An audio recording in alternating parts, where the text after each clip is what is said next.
Hello student. हम ये जो है आज दूसरा वीडियो मैथ का दे रहे हैं जिसमें ट्रायंगल से संबंधित बताया जा रहा है। तो फर्स्ट वीडियो में हम बता चुके थे ट्रायंगल और उसके विषय में आप लोग को मालूम होगा। ट्रायंगल का शर्त जो था उसके बारे में बता दिए थे।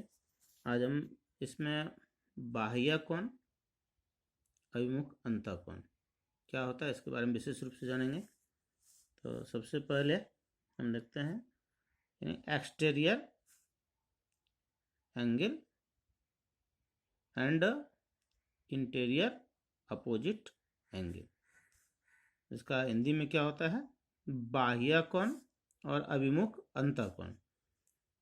तो यदि जो है इसमें से हम देखें, इफ ए साइड BC, यानी यहाँ पर देखें कि BC है, BC of A triangle ABC triangle का BC साइड जो है रिड्यूस किया जाता है, D तक बढ़ाया जाता है। देन तब क्या होगा? Angle ACD, angle ACD is called the exterior. It's called the exterior,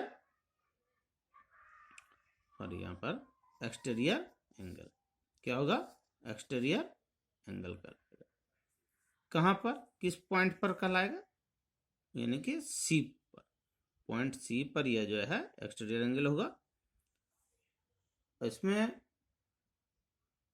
उसके बाद हम देखें कि यह इसके लिए B कोण, एंगल B और एंगल A, यानी कोण A कोण B, इसके लिए क्या कहलाता है? कोण इसके लिए एक्सटीरियर, इसके लिए ACD एंगल के लिए ये क्या कहलाता है? तो इसके लिए कौन सा होगा कि यह कोण जो है एंगल A और एंगल B, यह जो है इंटीरियर अपोजिट एंगल कहलाता है। क्या कहलाता है? Interior opposite angle. तो हम लोग ये देख लें कि इसको हिंदी में बोलते हैं अभिमुख अंतःकोण। तो इसी को हम इंग्लिश और हिंदी में कर दिए हैं। इसके बाद हम लोग आगे चलते हैं। ऐसा यहाँ पर कि कुछ बाह्य कोण का क्या शर्त है इसके बारे में चलेंगे। तो ये एंगल है ABC, इसका एक्सटीरियर एंगल कौन सा हुआ? ACD। एक्सटीरियर एंगल कौन सा हुआ? ACD है। तो एक्सटीरियर एंगल जो होता है वह जो है अपोजिट इंटीरियर एंगल का सम होता है। इसका क्या होता है? सम होता है। तो हम लोग इसमें देखें कि interior angle, opposite interior angle कौन सा है? A और B। तो angle ACD, angle ACD is equal to angle BAC plus angle ABC, यानी एंगल ये और एंगल ये। इसको शॉर्ट में हम ये भी लिख सकते हैं। इसको क्या लिखते हैं? BAC को तो हम एंगल A भी लिख सकते हैं और इसको B लिख सकते हैं। तो हम शॉर्ट में ये भी समझ में आ जाएगा। और जब भी यहाँ एंगल का देंगे तो ये ऐसे करके ऐसे देना है, ध्यान रहे। ACD, ये चीज हम होता है। तो इस पर हम कुछ देंगे, प्रॉब्लम भी देंगे। जैसे प्रॉब्लम यहाँ पर हम थोड़ा सा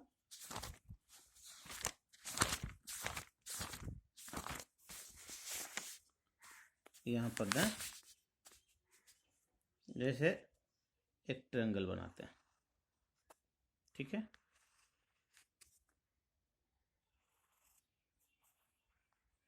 अगर यहाँ पर ये 120 डिग्री है, 120 डिग्री है, ठीक, ट्रायंगल ए बी सी, ये डी मान लेते हैं इसको।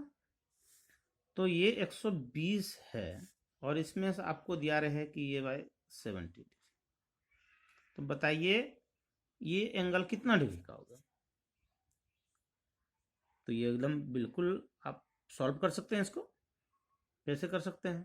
तो चूंकि हम जानते हैं angle A plus angle B को ऐड करेंगे तो एक्सटीरियर एंगल यानी कि बाह्य कोण जो होगा उसके सम के बराबर होता है। तो ये 120 डिग्री लिख सकते हैं, या यहाँ पर सबसे ऐसे भी लिख सकते हैं, यानी एंगल ए सी डी लिख सकते हैं ना।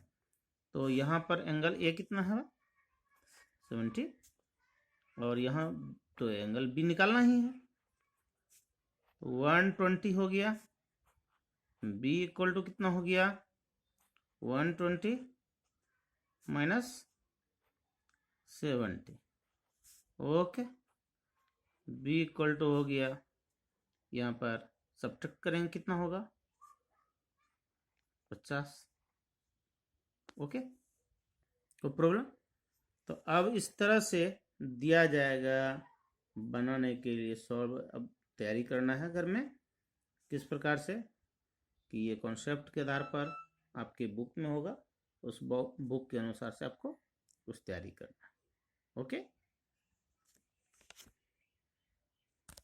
अब हम यहाँ पर चलते हैं कि आप लोग परिमिति का भी देखे होंगे। परिमिति किसको कहते हैं? परिमिति, पेरीमीटर। तो त्रिभुज के तीनों भुजाओं का सम जो है क्या कहलाता है? पेरीमीटर कहलाता है। The sum of the 3 sides of a triangle is called perimeter। यानी त्रिभुज के तीनों भुजाओं के योग को परिमिति कहते हैं। यानी कि अगर ट्रायंगल ए बी सी है तो, और ये 2 cm, ये 4 cm और ये 3 cm है, तो इसमें पेरीमीटर क्या होगा? यानी कि इसका जो सम होगा तीनों को, तीनों साइड्स को, तीनों भुजा को जोड़ देंगे तो 2 + 4 + 3 9 cm, राइट। अब हम यहां चलें, classification of triangle on the basis of their sides. यदि भुजा के आधार पर त्रिभुज का वर्गीकरण, यानी हम यहाँ त्रिभुज का वर्गीकरण कर रहे हैं। त्रिभुज आधार के यानी भुजा के आधार पर त्रिभुज कितने प्रकार के होते हैं? तो हम लोग पहले से भी जानते हैं, समबाहु त्रिभुज यानी इक्विलेटरल ट्रायंगल, है ना, आइसोस्केल ट्रायंगल, समद्विबाहु त्रिभुज। उसके बाद हम लोग इसके आगे आप लोग जानते हैं स्केलन ट्रायंगल, समबाहु त्रिभुज। इस तीनों के बारे में हम एक एक करके बताते हैं, ठीक है। इसमें देखिए इक्विलेटरल ट्रायंगल वह त्रिभुज जिसकी सभी भुजाएं समान होती है। क्या कहते हैं? सभी भुजा समान। तीन त्रिभुज में कितनी भुजा होती है? 3 भुजा होती है, 3 साइड्स, और तीनों इक्वल हो, 3 cm 3 cm 3 cm। तो क्या होगा? तीनों इक्वल हो गया, तो इसे हम क्या कहेंगे? Equilateral triangle. ओके, इसमें एवरी एंगल यानी सभी कोण कितने डिग्री का होंगे? 60-60। चूंकि हम जानते हैं कि क्या होता है इसमें से त्रिभुज के तीनों कोणों का योगफल, त्रिभुज के तीनों कोणों का योगफल 180 डिग्री होता है, और तीनों साइड्स इक्वल है तो तीनों एंगल भी इक्वल होगा। तो 3 से डिवाइड कर दें हम, 3 से डिवाइड कर दें ये किसको 180 को, क्योंकि 180 डिग्री है त्रिभुज के तीनों कोण और तीनों समान होता है, इसीलिए 3 से डिवाइड करेंगे इसको, तो ये कितना डिग्री हो जाएगा 60। 3 से डिवाइड करेंगे कितना होगा 60 डिग्री। इसलिए प्रत्येक कोण समबाहु त्रिभुज में प्रत्येक कोण कितना कितना का होगा 60 60 60 का, 60 डिग्री 60 डिग्री 60 डिग्री। ओके, इसमें हम लोग चले आइसोस्केल ट्रायंगल। ये आइसोस्केल ट्रायंगल किसको कहेंगे, आइसोस्केल triangle is a triangle whose any two sides are equal, any two sides are equal।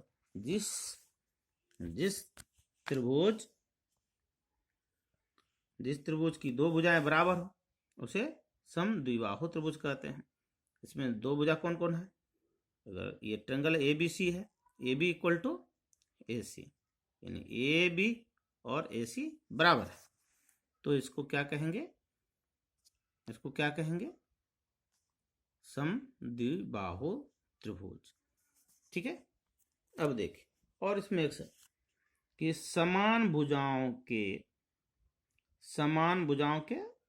सम्मुख कोण, समान भुजाओं के सम्मुख कोण क्या होते हैं, समान होते हैं। समान भुजा है, ये भुजा ए बी भुजा है और ये ए सी भुजा है, तो ए बी के सामने का भुजा कौन सा हुआ, ए बी ये साइड्स है, इसका अपोजिट एंगल कौन हुआ सी, और ए सी ये जो भुजा है, ये जो साइड्स है, इसका अपोजिट एंगल कौन सा है ये, यानी इसका कोण ए बी साइड्स का सम्मुख कोण बी है, और ए बी का भुजा ए बी के सामने का यानी कि सम्मुख कोण कौन सा है सी, ये दोनों बराबर हो। यदि इसमें ये इस तरह से रहे, ये हो गया, ये हो गया, ये और ये इक्वल हो, तब क्या हो, तो इसके सामने का एंगल कौन सा है ये, ठीक है, और इसके सामने का कौन सा है ये, तो ये दोनों इक्वल हो। समझ में आई बात।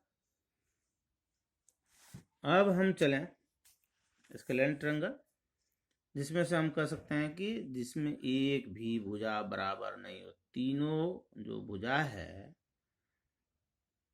त्रिभुज की 3 भुजा होती है ना, तीनों भुजा भिन्न भिन्न होगा, उसका मेजरमेंट अलग अलग होगा। 3 cm एक का मान लो है, एक का 4 cm, एक 5 cm, इस तरह से हो सकता है कुछ भी रहे, लेकिन यहाँ पर तीनों साइड्स जो होगा उसका जो होगा अलग अलग होगा, इसका मेजरमेंट अलग होगा। इसका 3 cm है, यहाँ 5 cm 7 cm 8 cm कुछ भी हो, लेकिन तीनों साइड जो है इक्वल नहीं होगा। ठीक है, यहाँ पर हम उसके बाद कोण के आधार पर त्रिभुज का वर्गीकरण यानी classification of triangle on the basis of their angle. Okay, हम यहाँ पर देखें कि क्या होता है एक्यूट एंगल ट्रायंगल, है ना, इसको लिख लेना है, फेयर कॉपी में कर लेना है। एक्यूट एंगल ट्रायंगल है, यानी इसमें हम लोग कह सकते हैं न्यून कोण त्रिभुज, को क्या कह सकते हैं न्यून कोण त्रिभुज, है ना, न्यून कोण त्रिभुज, न्यून कोण, जिस त्रिभुज के तीनों कोण क्या हो न्यून कोण। न्यून कोण तो जानते हैं कि जो 90 डिग्री से 0 डिग्री से बड़ा और 90 डिग्री से छोटा हो उसको न्यून कोण त्रिभुज कहते हैं, न्यून कोण कहते हैं, सॉरी 90 डिग्री से 0 डिग्री से 0 डिग्री से बड़ा और 90 डिग्री से छोटा जो होगा वह न्यून कोण होगा। यानी तीनों कोण त्रिभुज का, यानी तीनों कोण क्या है न्यून कोण है, ये 90 डिग्री छोटा है, ये भी 90 डिग्री छोटा है, ये भी 90 डिग्री छोटा है, यानी 80 40 70, तीनों को जोड़ेंगे तो 180 हो जाएगा। 8 7 15 4 19, सॉरी ज़्यादा हो रहा है क्या, ये 30 हो जाएगा,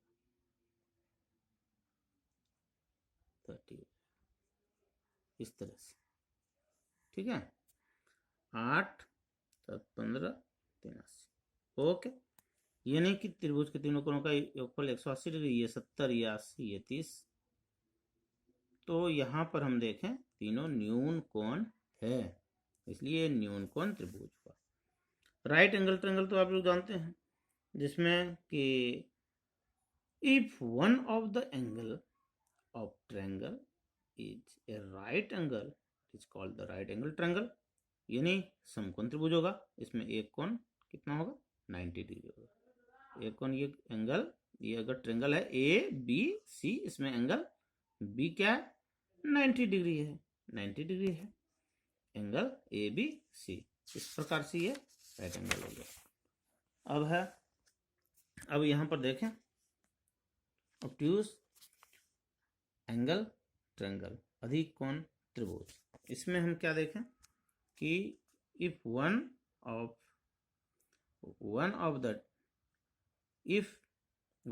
the angle of A triangle is an obtuse angle is called an obtuse angle triangle, यानी इसमें क्या होगा अधिक कोण त्रिभुज। जिस त्रिभुज का एक कोण अधिक कोण हो उसको अधिक कोण त्रिभुज कहेंगे। इसमें एक कोण क्या है अधिक कोण है, अधिक कोण किसको कहते हैं 90 डिग्री से बड़े कोण को 90 है ना, 180 से छोटा और 90 से बड़ा, ये एक अधिक कोण, ठीक है, अधिक कोण कंप्लीट। बस आज इतना ही, फिर नेक्स्ट वीडियो देंगे हम।